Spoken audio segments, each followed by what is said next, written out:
Assalamualaikum and good day to everyone. Today we'll continue with chapter 6 and we'll try to do an example for the inverter calculation.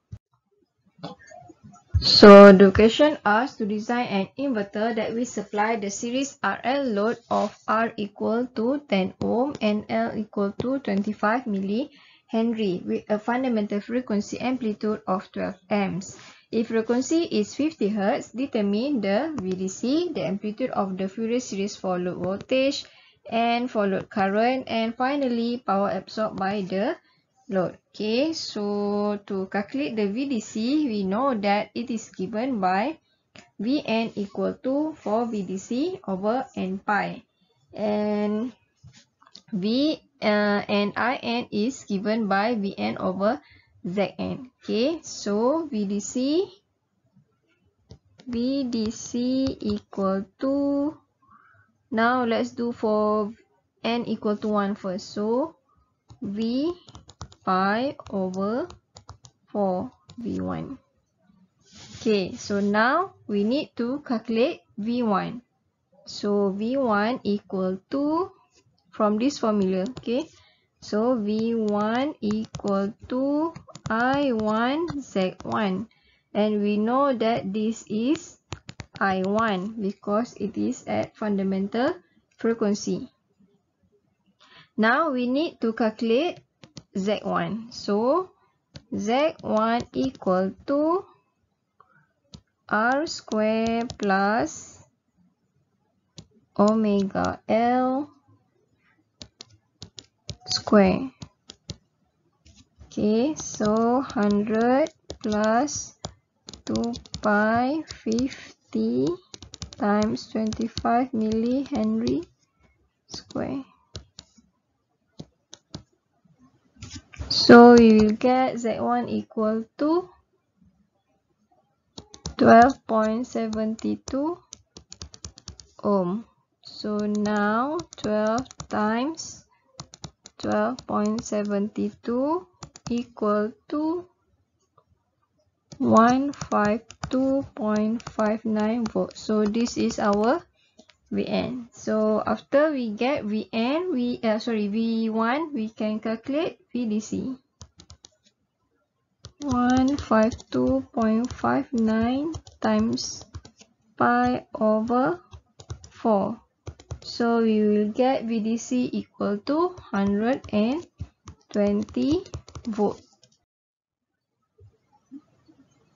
Okay, now for the Fourier series term, let's have a table here to make it easier for us to see the amplitude for Vn, Zn, In, and power. Okay, so for n, we make it as 1, 3, 5, and 7. This is for odd harmonics, and 7 is enough. Okay, so now let's do for the F of frequency. So for F1, it is 50 Hz, F3, 150, F5, 5 times 50, so 250, and F7 equal to 7 times 50, 350.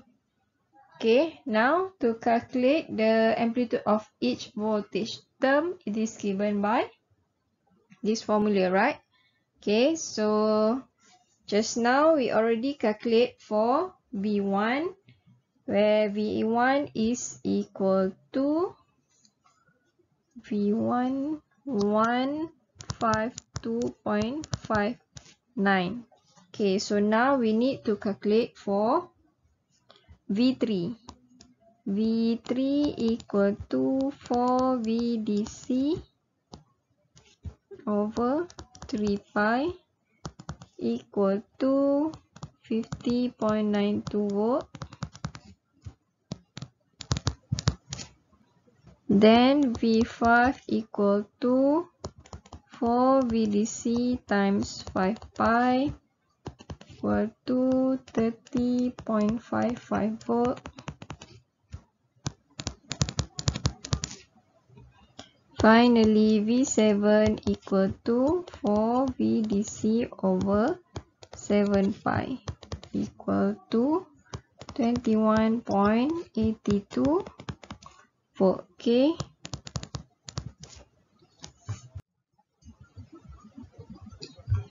Okay, next to calculate the amplitude of each current term, this is the formula where In equal to Vn over Zn. So as we can see here, we need to calculate Zn first. Okay, so we know that Zn is given by R square plus N omega L square.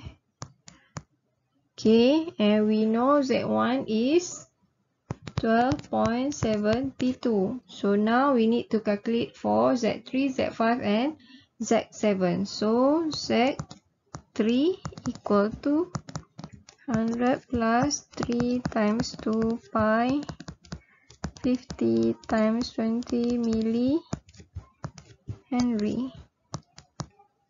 Okay, so we will get Z3 equal to 25.6 ohm. Next, Z5 equal to 100 plus 5 times 2 pi times 50 times 25 millihenry equal to 40.53 ohm. And finally, Z7 equal to 100 plus 7 times 2 pi times 50 times 20 millihenry. Okay, so Z7 equal to 55.89 ohm. Okay, put into the table. Okay, so that's it for the Z. Okay, next, after we have calculated for Vn and Zn, only then we can calculate for In or current. Okay, so I1, for I1, it is already given 12 amps. Okay, so now we need to calculate for I3, I5 and I7. Okay, so for I3, 3 equal to V3 over Z3. Okay, so we will get I3 equal to 1.99 amps. 1.99. Then for I5 equal to V5 over Z5.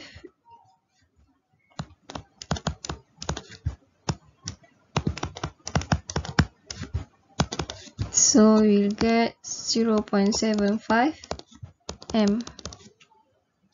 Okay, and finally for I7 equal to V7 over Z7.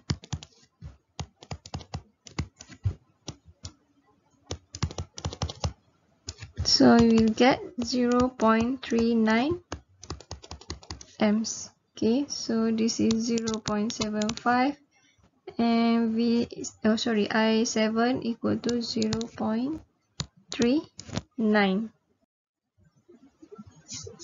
Okay, now when we have Vn, Zn and In, we can calculate for power absorbed by the load, where it is given by In square RMS times R, or In over Z2 square times R. Okay, so for P1 equal to I1 Z2 square R. Okay, so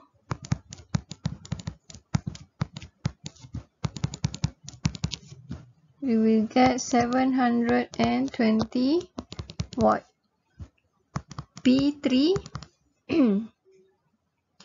1.99 over Z2 square times 10. So 1980 watt, and then P5 0.75 2 square times 10, 2.81 watt, and finally P7 0.35 over 2, 0.61. So this is 720, 1980, 2.81 and 0.61. Okay, so now we can calculate P. Okay, so equal to P1 plus P3 plus P5 plus P7. So finally we'll get 743.22 watt. Okay, so this is the amount of power that have been absorbed by the load. Okay, so that's all for the inverter calculation. Thank you.